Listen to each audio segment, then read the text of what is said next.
Good afternoon and welcome to Spectrum Television News at 12. I am Uyai Emem coming to you live from Uyo, the capital city of Akwa State, Nigeria. Let's take a look at the headlines.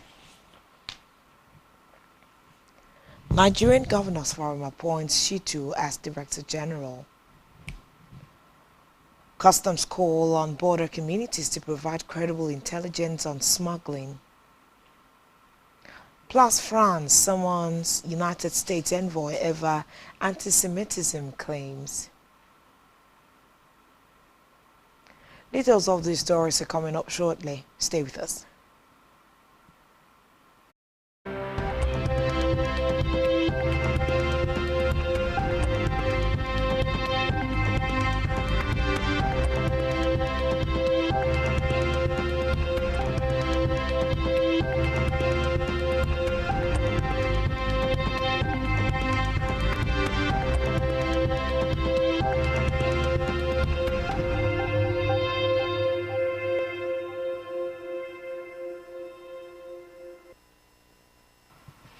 Good afternoon and thanks for joining us.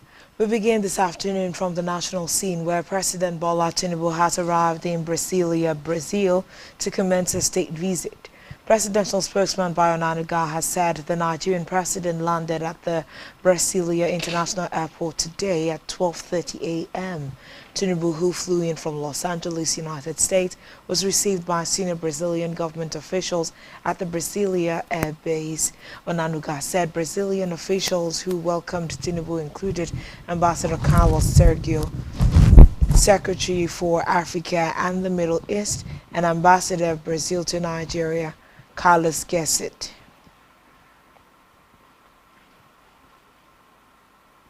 From the Green Chambers, the House of Representatives has queried the Nigerian Electricity Regulatory Commission, NERC, over the 59 billion naira Central Bank of Nigeria loan to electricity distribution companies for the execution of the National Mass Metering Program, NMP. Chairman of the Joint Committee of the House, Uchenna Okonkwo, investigating the disbursement and utilization of the loan, made this known in a statement.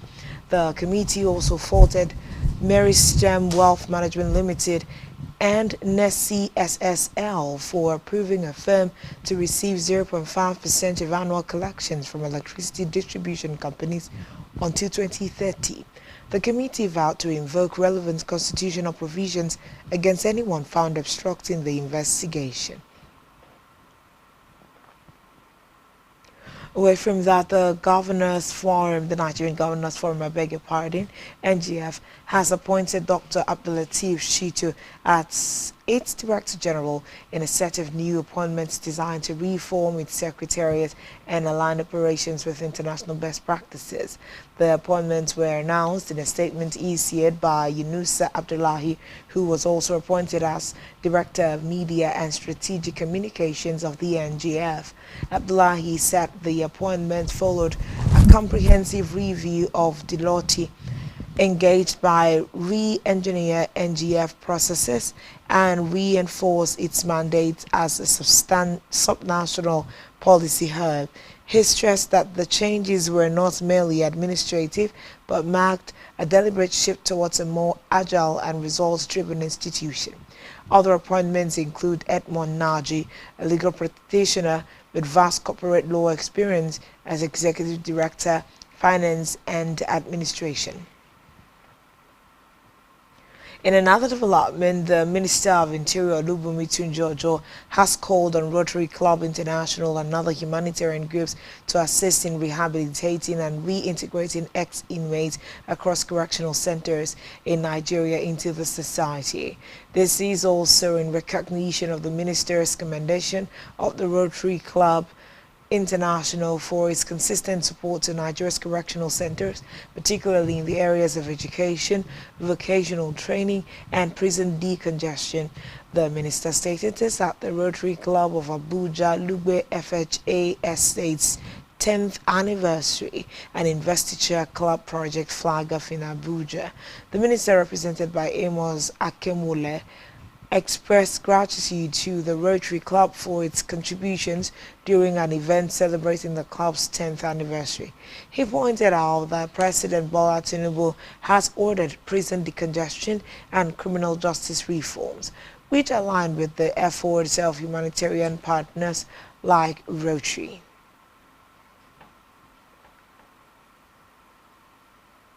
In a separate development, the Nigeria Customs Service (NCS) has called on border communities to provide credible intelligence to the service to help in the fight against smuggling activities and related activities.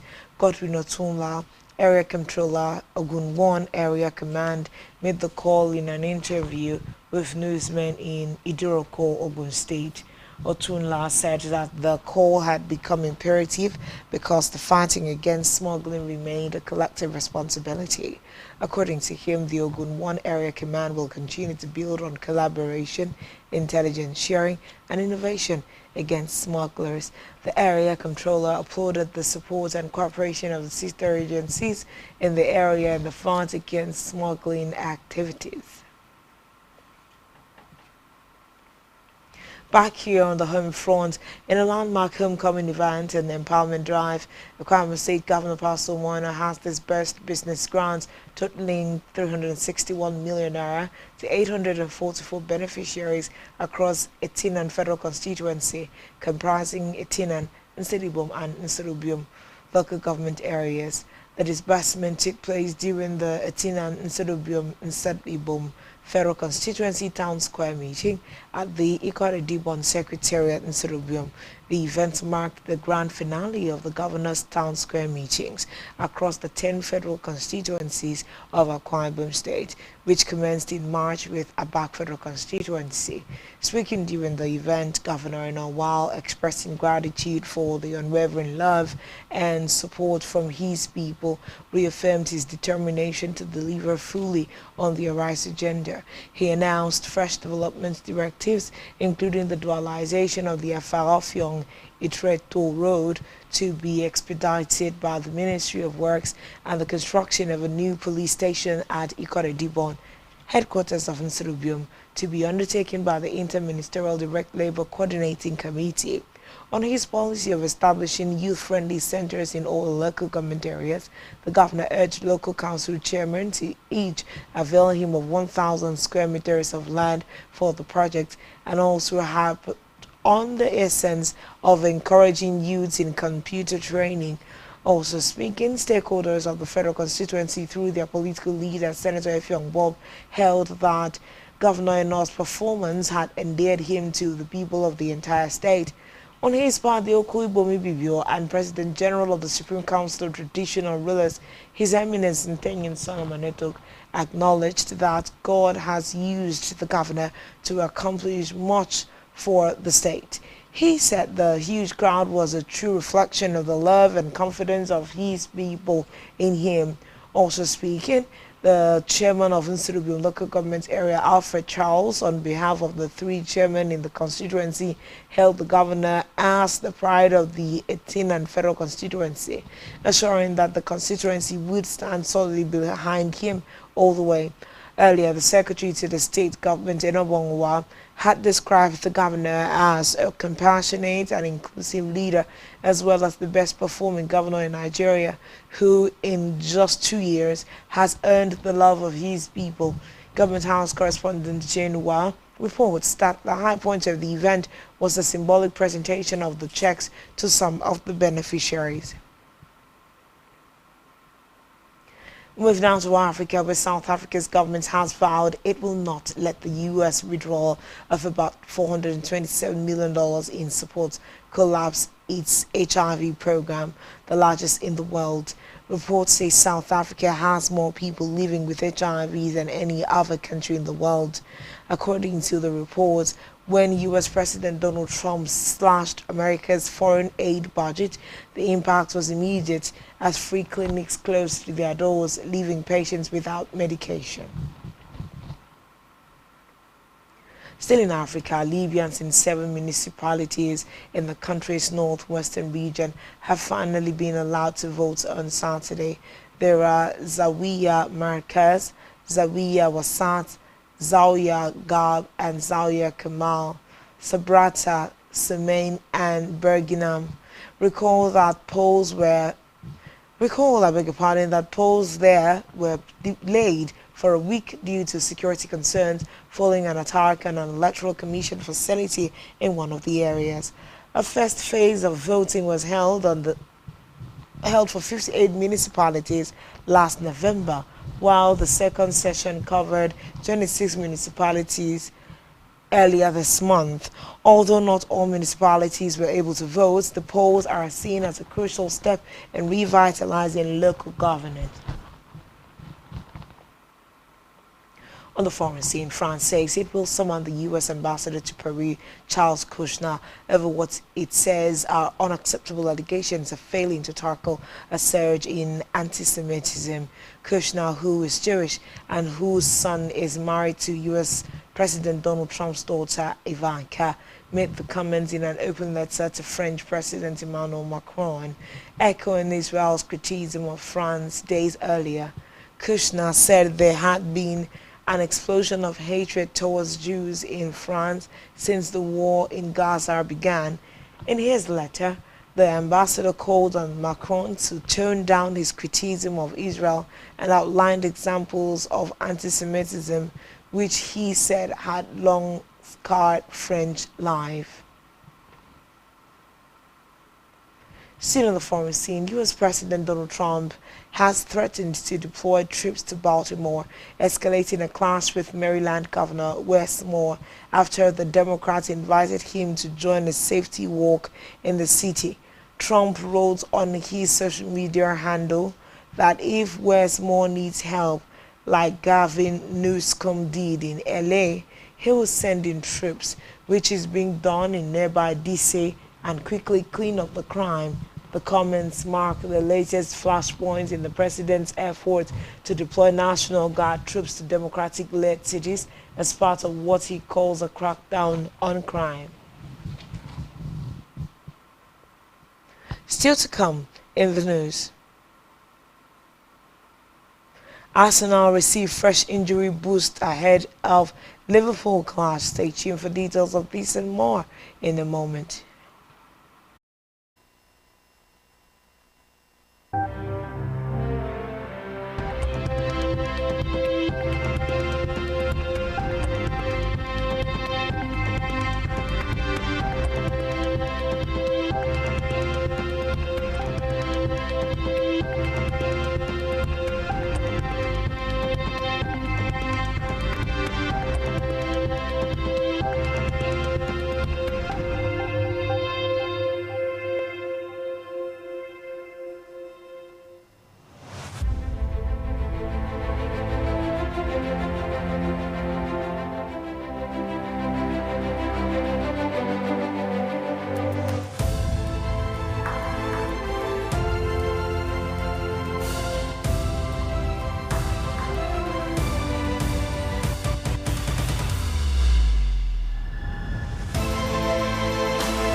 Welcome back and thanks for staying tuned. And now to conclude the news this hour. In business, the federal government and Japan have moved to strengthen cooperation in the solid minerals sector with plans to align investment strategies aimed at unlocking Nigeria's vast mineral resources. The initiative followed high-level discussions between Nigeria's Minister of Solid Minerals Development, Dele Alake, and officials of the Japan Organization for Metals and Energy Security, JOGMEC, on the sidelines of the 9th Tokyo International Conference on African Development TCAD 9 in Yokohama. The statement released by the Minister's Special Advisor Kehinde Bamigbeton in Abuja says the meeting focused on attracting Japanese mining firms to participate in Nigeria's mineral exploration and development projects. The minister also assured Japanese mining companies of benefiting from tax holidays and duty waivers on equipment while urging them to invest in local processing of minerals before export in line with Nigeria's value addition policy. Still in business, the Manufacturers Association of Nigeria (MAN) has urged the federal government to ensure that indigenous manufacturers supply fencing materials for the Lagos Airport perimeter fencing project, warning against importing clear VU fencing from outside the country. In a statement, MAN commended the federal government's infrastructure initiative but stressed that the ongoing procurement for the Murtala Mohammed International Airport perimeter fencing and security surveillance projects must reflect President Bola Tinubu's Nigeria First policy. The Director General of MAN, Segun Ajayi Kadia, said it has become a matter of national interest for the contractor handling the project to ensure strict adherence to Executive Orders 003 and 005 and the imperatives of President Bola Tinubu's Nigeria First policy. Ajayi Kadia maintained that local firms have the capacity and expertise to produce fencing materials that meet international standards, adding that sidelining local manufacturers in favor of imports would undermine government's policy and deprive the country of critical benefits such as job creation, foreign exchange, savings, increased tax revenues, and a strengthened industrial base. On a health news, the Nigerian Medical Association (NMA) Federal Capital Territory has commended its members for their perseverance and urged them to remain steadfast in the face of challenges. NMA FCT Chairman Dr. Emeka Ayogu made the call at a dinner and awards held in Abuja to conclude the chapter's 2025 annual general meeting and scientific conference. Ayogu noted that members of the association had continued to persevere despite disadvantages, particularly regarding their welfare, and encouraged them to sustain their resilience. He explained that the awards were a way of saying thank you for their unrelenting efforts, stressing that the outing demanded enormous energy, time, and mental input before it became a success story. Now to sports, where Arsenal have received fresh injury boost as Gabriel Jesus steps up recovery from the knee injury he suffered at the start of the year. The 28-year-old underwent ACL surgery after getting injured in Arsenal's FA Cup third-round loss to Manchester United back in January. Since yesterday's surgery, the Gunners have moved in the summer market to add Noni Madueke, Victor Gorkeres, and Eberechi Eze. Jesus is now set to make a return and bolster the attacking options. Still in sports, Super Eagles star Christantus Uche is set to join Premier League club Wolves from Getafe. According to reports, Wolves have submitted an official bid to Getafe worth 20 million euros for Uche's signature. Negotiations between both clubs are underway to get the deal done, as Wolves want a new striker before the summer transfer window closes in the coming days. Also, talks are ongoing between Wolves and Uche's camp in a bid to bring the 22-year-old to England. Uche joined Getafe in 2024 from Spanish club Ad Ceuta FC. And on our entertainment news, Senator Ned Nwoko has publicly reported his wife, Regina Daniels, to her mother, Rita Daniels. Nwoko reported his wife while complaining about her not having enough rest because of acting. Visiting the actress at a movie location, the senator reportedly confronted a crew member over Regina Daniels' work ethic. When Regina's mother, Rita Daniels, tried to tell him to resolve the issue privately, Ned Nwoko stated that Regina always emphasized that he is not her father. Reacting to the statement by Ned, Regina, who felt embarrassed, immediately went on her knees to apologize and promised to make amends. And that's all we have on this particular news bulletin. Do what falls on social media. Subscribe to our YouTube channel, all of which you can find on our website, Spectrum TV Live Detention. This has been Spectrum Television News at 12. I am Uyai Amen. Thanks for watching. Enjoy the rest of your day. Good afternoon.